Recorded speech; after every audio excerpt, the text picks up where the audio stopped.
बोलायचं म्हणजे वकिलीच सांगाल की तुम्ही म्हणजे वकील म्हणजे मी इथं आल्यानंतर पहिल्यांदा कामगार फ्रंट जो होता नेतृत्व आपल्या कम्युनिस्ट पार्टीचा त्या उस्मान शाह मिलच्या कामगाराचा संपर्क माझा जास्ती आला. काय नागापूरकर त्यांचा संपर्क आला मला आणि नागापूरकर जे म्हणेल ते मी काम करत होतो. किंवा जे कामगारांना पाळ्या 3 पाळ्या लागत होती 3 पाळ्याला महिन्याला आम्ही 2 रुपये त्यांच्याकडून घ्यावं. पहिले 4 आणे होते नंतर 1 रुपया. 1 रुपया पहिले 4 आणे होते नंतर 1 रुपया. मी जेव्हा केलो काम तेव्हा मी 2 रुपये घेत होतो आणि ते 2 रुपये जमा करून नागापूरकडे देत होतो मी. तर ते महिन्याला त्या छोटा टेबल घ्यायचा उस्मान शेवटची तिथं झेंडा लावायचा रशीद बघून बसायचं मी. ते रेग्युलर केलं मी. मग ते लोक स्वतःहून पावत्या फाडायचे का तुम्हाला स्वतः यायचे पैसे द्यायचे 9 रुपये त्यांना द्यायचे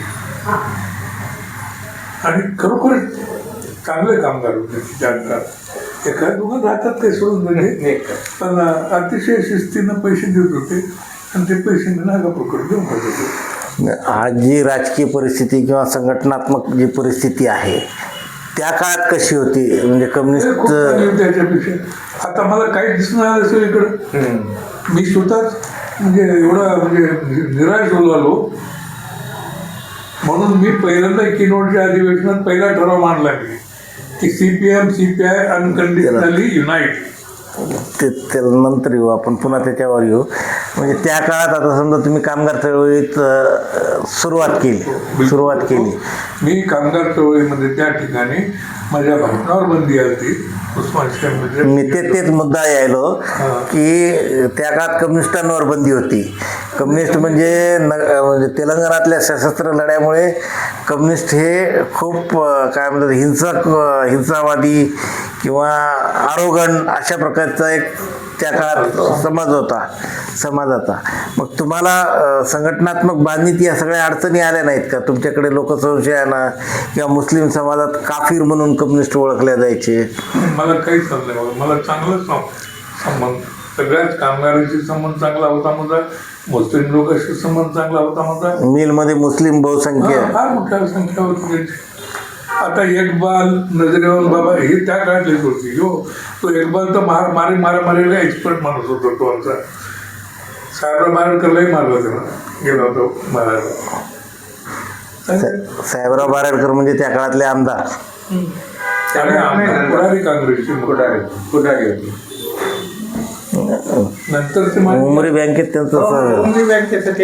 त्यांच्या संघ जास्त संबंध माझे आले. मी जिल्हा परिषद मेंबर झाल्यानंतर त्याच्यावर येत आपण. नंतर मग तुम्ही समजा या कामगार चळवळीत मग ग्रामीण शेतमजूर नंतर त्यामुळे पार्टीचा पदाधिकारी झालो. कोणतं पद स्वीकारलं पहिल्यांदा? असिस्टंट पण होतो नागापूरचा. नंतर मग मी निवडणुकीत जिल्हा सेक्रेटरी झालो. कोणत्या काळात वर्ष काही आठवतं का एवढं? नागापूरकर सांगितलं असतं बाबा तुम्हाला. नागापूरकर साहेब समजा ते 1951-52 आले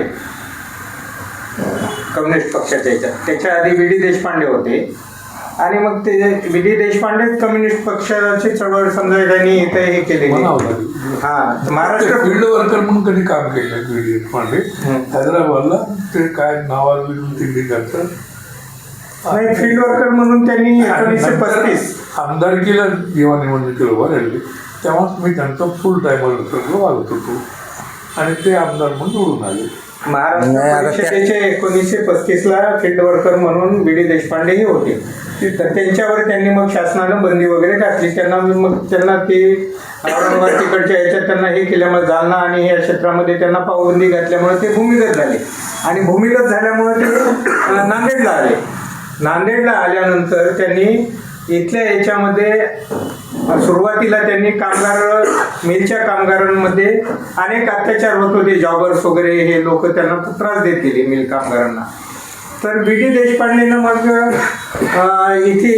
मग जी दलित वस्ती होती नेमकीच बसलेली जे आज आपण देगावचाळ म्हणतो त्या भागातले प्रभाकरराव इंगोले आणि यांनी मग विद्यार्थ्यांना ट्युशन घेऊन तिथे त्यांना हे भूमिगत असल्यामुळे यांना ट्युशन घेण्याचं त्यांनी एक तिथे असं तयार करून दिलं आणि मग त्याच्यातून इथे कम्युनिस्ट पक्षाची उभारणी किंवा इथे स्थापना हे कॉम्रेड व्ही डी देशपांडेने केली. त्याचा काही तुम्हाला इतिहास माहिती आहे का त्याचा?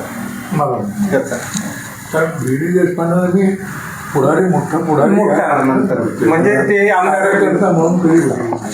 आणि व्ही डी देशपांडेचे नंतर मला चंद्रगुप्त चौधरी, त्यांच्यामुळे चंद्रगुप्त चौधरीशी मला संबंध झाले. तुमच्या वडिलांच्या आधी संपर्क होता सी डी चौधरींचा, चंद्रगुप्त चौधरींचा. त्यांनी शिबिर घेतलं होतं गावामध्ये, तेव्हा मी कम्युनिस्ट पार्टीचा मेंबर नव्हतो. शिबिरात होतात का तुम्ही? म्हणजे तुम्ही विद्यार्थी चळवळीत पासूनच म्हणजे त्या शिबिरातूनच तुमची कम्युनिस्टांची ओळख झाली.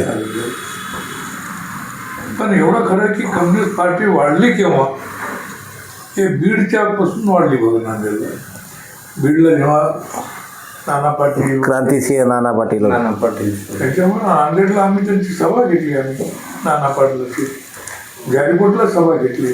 क्रांतिसिंह नाना पाटील नांदेडला आले होते. हा, किल्ल्याला आले तर म्हणाले की किल्ल्यानंतर जारीकोटला बी आले आणि सभा घेतली आणि त्यांना पाठवायची जबाबदारी बीडीने मला दिली. ट्रेनमध्ये बसून जाणे, फर्स्ट क्लासचं तिकीट काढून देणे.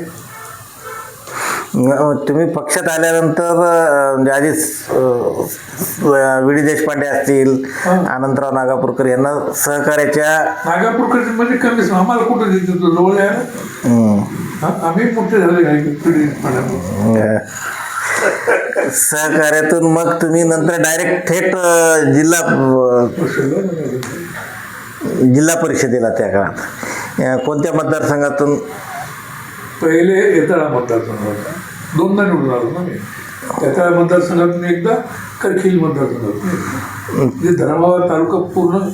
तुम्ही दोन्ही काळच्या तुम्ही निवडणुका पाहिलेल्या आहेत, पण पहिल्या निवडणुकीत तुमची लढलो. नाही पहिल्या काळात जिल्हा परिषदेला निवडून आला त्यावेळेस विजय झाला होता.